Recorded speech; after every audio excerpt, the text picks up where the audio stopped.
Hey, good morning everybody. It's Mike, and thanks for jumping on here with me today. In full credit, I want to shout out and thank you to Philip Maxwell. My message this morning is inspired by Philip's most recent newsletter.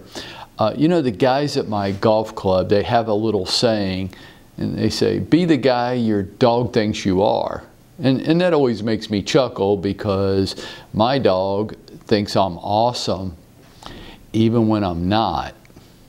You know, about 11 or 12 years ago, Jane came to me and said she wanted to get a dog. Now you have to remember, we didn't have kids, so literally we could pick up and go anywhere and do anything whenever we wanted to.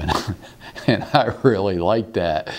And I thought that having a dog wasn't going to be a whole lot different than having a child. It was just going to be a leash for me.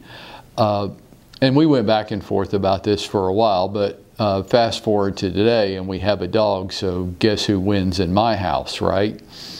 You know, I didn't want the dog. I begrudged it. My conditions were, okay, we can get a dog, but it's your dog and you're going to take care of it.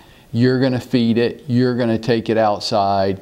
It's your dog. I have anything I do is only because I want to, not because I have to. If I feed the dog, it's just because I felt like it. If I play with the dog, it's just because I wanted to. I have no responsibilities for this dog.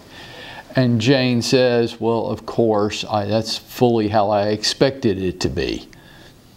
I go, okay, as long as we're clear, I have no responsibilities here.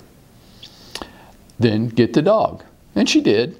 And you fast forward to today, and this dog that I did not want and argued about for months, I love the dog. I really care about the dog.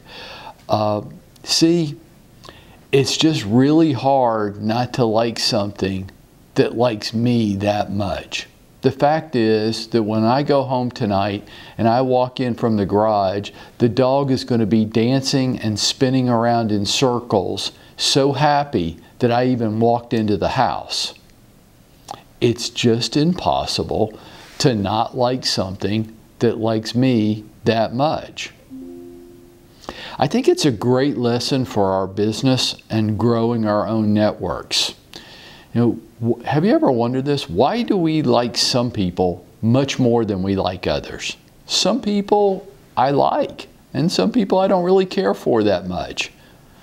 Why? Why do we like some people and much more than we like others? Well, I think a lot of it has to do with how much they like us. I didn't want this dog, but the dog likes me so much, I can't help but love the dog. You know, it's a physiological response that when you meet somebody that you can't control it, you cannot. You can try to control it, but you can't. When you meet somebody that you find physically attractive, your pupils dilate. And the reason that happens is it doesn't make you attractive. If you butt ugly, you just still butt ugly. But when your pupils dilate, it makes you more attractive. It doesn't make you go from ugly to pretty, but if you're already ugly, it makes you a little bit less ugly. Our pupils dilate, and that makes us more attractive to the other person. I think the reason we like some people, or some people like me more than other people do, is probably because I like them first. I want to share with you this morning 3 lessons that I've learned from this that my dogs taught me. And thank you for Philip for inspiring this. The first lesson that I've learned is I don't need expensive, fancy stuff to have a good time. I don't. That's a very human type of thing. My dog has a great time, and I don't think she owns anything that costs more than $1. Some of you that are creating lifestyles that you can't really afford, take a lesson from my dog. I don't need expensive, fancy stuff to have a good time. The second thing I've learned from my dog is something that's very personally important to me. That being loyal is an endearing quality. hey, somebody attacks one of you in my presence, we're going to get it on.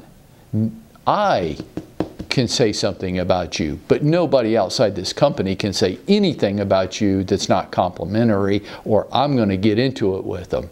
You don't attack my agents. Now, I might attack you, but nobody from outside of our work family is going to do that.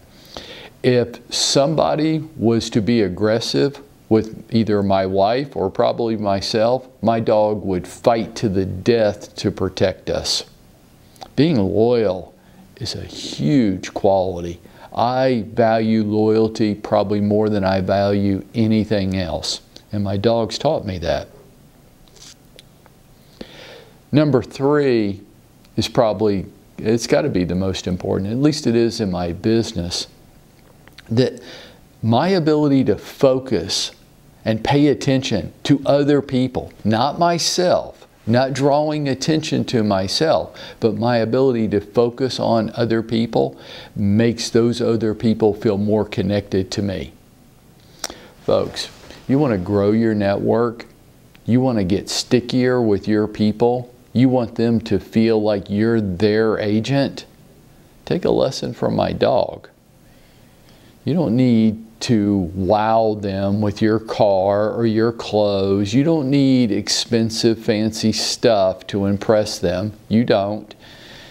Be loyal to them. Nobody attacks your people in your presence, or you fight to the death defending them.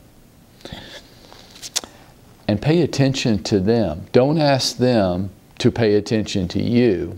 When I go home tonight, my dog is going to be so thrilled to see me. She doesn't expect anything. Pay attention to other people, not to yourself. It'll draw them to you like nothing else. Be the guy my dog thinks I am. I'm trying. But the truth is, my dog's probably just a better human than I am. Folks, shift your gaze off of yourself and onto other people, and you will be going out and making it happen for yourself today.